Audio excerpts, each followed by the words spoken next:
Number 1 channel, number 1 show आप देख रहे हैं कच्चा चिट्ठा। आपके साथ मैं हूं सबीना तामंग देशमुख। पाकिस्तान में आम चुनाव से पहले आतंकियों का खेल शुरू हो गया।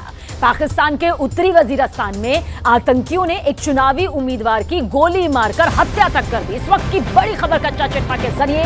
हमले में उम्मीदवार के 2 बॉडीगार्ड भी मारे गए। इसके अलावा एक पूर्व मंत्री पर भी अज्ञात हमलावरों ने हमला कर उन्हें जख्मी कर दिया।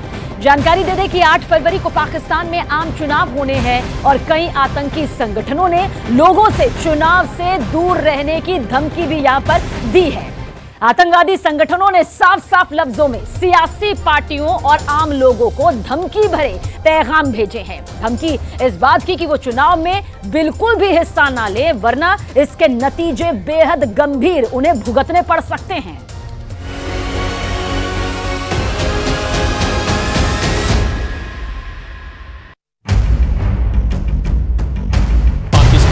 खूनी चुनाव, प्रत्याशियों की हत्या से सनसनी।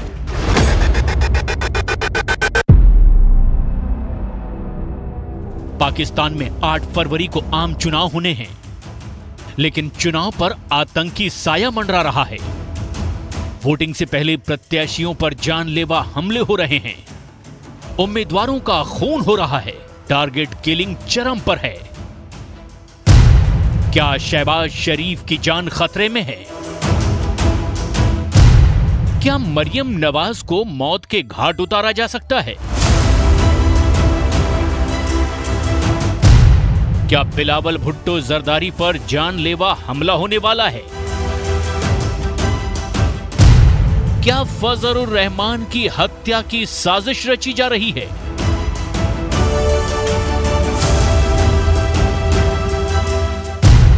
या फिर चुनाव से पहले जेल में ही मौत के घाट उतारे जा सकते हैं इमरान खान नियाजी?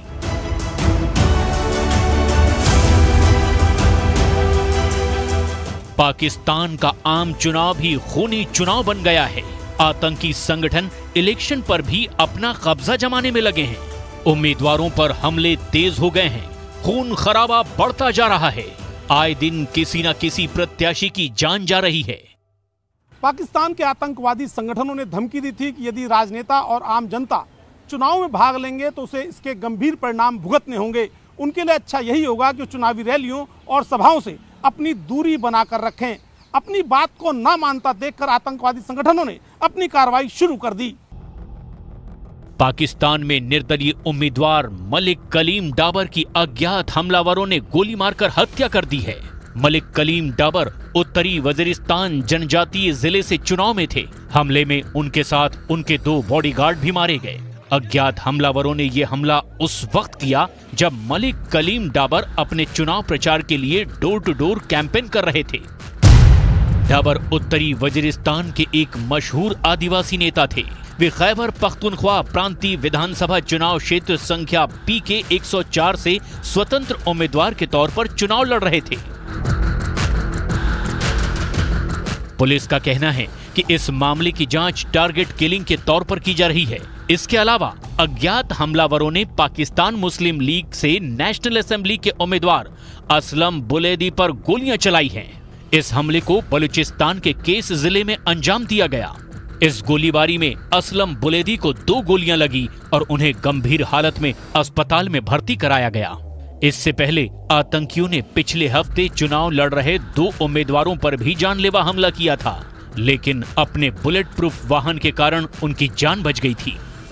इसके पहले आतंकी संगठनों ने राजनीतिक पार्टियों के अनेक उम्मीदवारों को जान से मारने की धमकी दी थी, जिसे लेकर पाकिस्तान पुलिस ने अलर्ट भी जारी किए थे।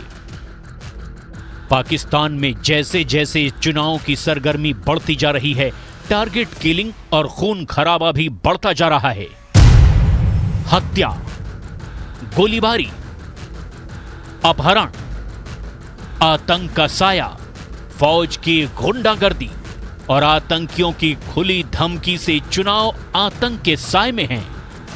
आतंकवादी संगठनों ने साफ साफ शब्दों में सियासी पार्टियों और आम लोगों को धमकी भरे पैगाम भेजे हैं। धमकी इस बात की कि वो चुनाव में हिस्सा ना लें, वरना इसके गंभीर परिणाम भुगतने पड़ सकते हैं। गौर करने वाली बात यह है कि पाकिस्तानी फौज और पाकिस्तान की ही खुफिया एजेंसी ISI ने भी इस पूरे मामले में चुप्पी साध रखी है।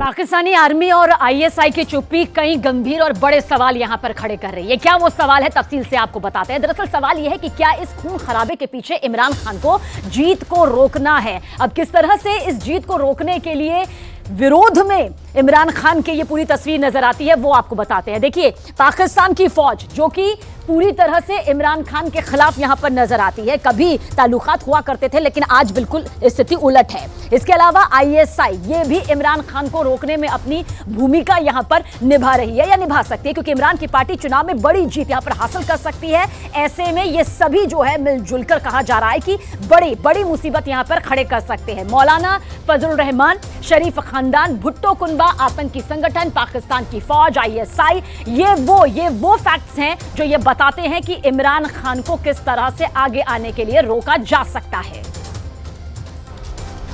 खुफिया सूत्र बताते हैं कि पाकिस्तान की सेना जेल में बंद इमरान खान की पार्टी PTI यानी पाकिस्तान तहरीक-ए-इंसाफ को किसी भी कीमत पर सत्ता में नहीं आने देना चाहती। दावा किया जा रहा है कि इसीलिए कई प्रत्याशियों पर हुए हमलों के बाद भी आतंकियों पर नकेल कसने के लिए कोई ठोस कार्रवाई नहीं की गई, क्योंकि माना यह जा रहा है कि 8 फरवरी से होने जा रहे चुनाव में पाकिस्तान के दोनों बड़े दल इमरान खान की पार्टी PTI और नवाज शरीफ की पार्टी PMLN के बीच कड़ी टक्कर हो सकती है। लेकिन खुफिया सूत्रों का दावा है कि अगर इमरान खान की पार्टी भारी पड़ती दिखाई देती है तो पाकिस्तान की सेना आतंक का साया दिखाकर चुनाव पर रोक लगवा सकती है। पाकिस्तान में होने वाले चुनाव में आज भी पूर्व प्रधानमंत्री इमरान खान का जलवा बरकरार है। ऐसे में पाकिस्तानी प्रशासन, वहां की फौज और खुफिया विभाग का रोल बेहद संदेहास्पद है। यदि पाकिस्तानी प्रशासन को कहीं भी लगा कि इमरान खान की पार्टी चुनाव में भारी पड़ रही है, तो ऐसे में चुनाव में हो रही हिंसा को मुद्दा बनाते हुए पाकिस्तानी प्रशासन इन चुनाव को कैंसिल भी करने की घोषणा कर सकता है। पाकिस्तान के चुनाव में आतंकी संगठनों की सक्रियता ने भी पूरा खेल बिगाड़ कर रख दिया है। पाकिस्तान में आतंकी संगठन तहरीक-ए-तालिबान पाकिस्तान यानी कि TTP ने अपनी स्वयंभू सरकार का ऐलान कर दिया है। गौर करने वाली बात यह है कि चुनाव से पहले इस आतंकी संगठन ने अपनी सरकार का ऐलान किया है। आतंकी संगठन TTP ने 2024 के लिए पाकिस्तान में अपनी कैबिनेट और पाकिस्तान के सूबों में अपने गवर्नरों का भी ऐलान कर दिया है और बाकायदा इसकी लिस्ट अपनी वेबसाइट पर भी जारी कर दी है। TTP ने मुफ्ती नूर वली महमूद को प्रमुख बनाया है। आतंकी कमांडर मौलवी अजमतुल्लाह मैसूद को मालाकन डिवीजन का गवर्नर घोषित किया गया है। इसके अलावा पाकिस्तान के उत्तरी पंजाब के लिए आतंकी कमांडर हिलाल गाजी के नाम का ऐलान किया गया है।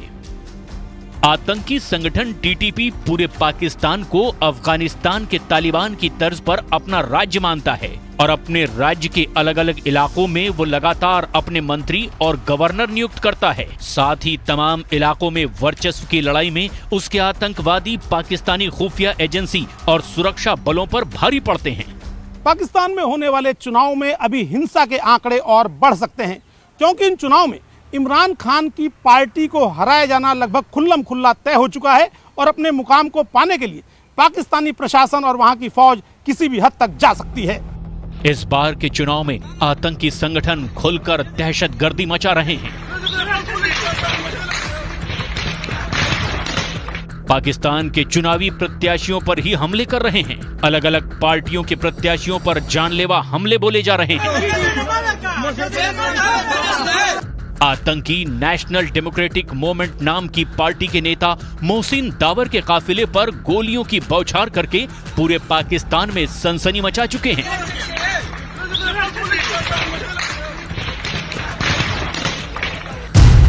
यह हमला उस वक्त हुआ जब मोहसिन दावर पाकिस्तान में खैबर पख्तूनख्वा के उत्तरी वजीरिस्तान जिले में चुनाव प्रचार कर रहे थे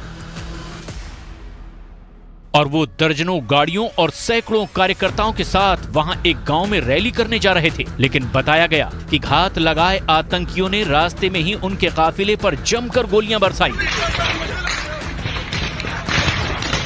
और फिर वहां से वो भाग भी गए। हमले के बाद की तस्वीरों में मोहसिन दावर की गाड़ी हर तरफ से गोलियों से छलनी दिखाई दी। हालांकि उसकी गाड़ी बुलेट प्रूफ थी, इसीलिए वो इस हमले में बाल बाल बच गए। पाकिस्तान के चुनाव में खूनी मोड़ इसलिए भी आ गया है क्योंकि इन चुनाव में आतंकवादी संगठनों से जुड़े अनेक लोग खड़े हैं और इन आतंकवादी संगठनों को जैसे ही लगता है कि सामने खड़ा उम्मीदवार उनके उम्मीदवार पर भारी पड़ सकता है तो किसी न किसी बहाने उसकी हत्या हो जाती है। मलिक डाबर की हत्या को पुलिस टारगेट किलिंग तो मान रही है, लेकिन ये टारगेट किलिंग क्यों हुई, इस पर पुलिस पूरी तरह से खामोश है।